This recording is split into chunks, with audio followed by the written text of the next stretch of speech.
वालेकुम, मुंहिंजो नालो डॉक्टर मुनीर अहमद आहे। मां सीनार हॉस्पिटल में बतौर क्लिनिकल रेडिएशन मेडिकल ऑन्कोलॉजिस्ट जे उहिदे ते कमु करे रहियो आहियां। जीअं त तव्हांखे ख़बर आहे, छाती जो अक्टूबर जो जेको महीनो आहे उहो छाती जे कैंसर जे हवाले सां मल्हायो वेंदो आहे। हर पाकिस्तान में छाती जे कैंसर जी सभ खां ज़्यादा शरह पाई वेंदी आहे। हर 9 ख़वातीन में हिकु ॼणी खे छाती जो कैंसर थींदो आहे। जीअं त तव्हांखे ख़बर आहे, छाती जो कैंसर हिकु जानलेवा मर्ज़ आहे, पर जल्द तशख़ीस सां हिन में असां काफ़ी जानूं बचाए सघूं था।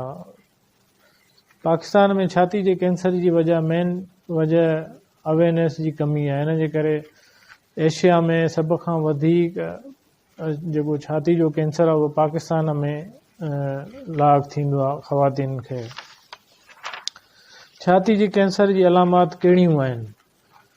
जीअं त छाती जी साइज़ तब्दील थिए, सख़्ती अचे, हुनजी बज़ाहिरी जेका रंगत आहे उहा चेंज थिए, निपिल जो टेढ़ोपन ऐं निपिल मां को मवाद अचे, ऐं बग़ल में गिल्टिन जो अचणु ऐं सूजन खे छाती जे कैंसर जी अलामात ज़ाहिर थियण खे चइबो आहे। अच्छा, छाती जे कैंसर में कहिड़ियूं औरतूं जेके आहिनि ख़तरे में आहिनि? छाती जो कैंसर हर ख़वातीन खे थी सघे थो।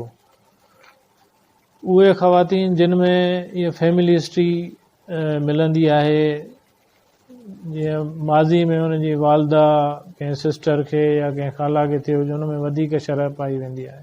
ऐं उहे ख़वातीन जेके 30 सालनि खां उमिरि खां पोइ ॿार खे जनमु ॾियनि थियूं, ऐं उहे ख़वातीन जेको आहे न जंहिंजी माहवारी 12 सालनि खां अॻु में शुरू थी आहे ऐं ताख़ीर सां बंदि थियण जे करे बि छाती जो कैंसर वधण जी शरह वधी वेंदी आहे। अच्छा, एहतियाती तदाबीर कहिड़ियूं अख़्तियार करणु खपनि जंहिंसां छाती जे कैंसर जेको आहे न घटि में घटि हुन जी शरह थिए? जीअं त हर महीने औरत पंहिंजी छाती जो बाक़ाइदा मुआइनो करे, जेकॾहिं हुनखे का अहिड़ी अलामात नज़र अचे थी त फ़ौरन पंहिंजे डॉक्टर सां रुजू करे।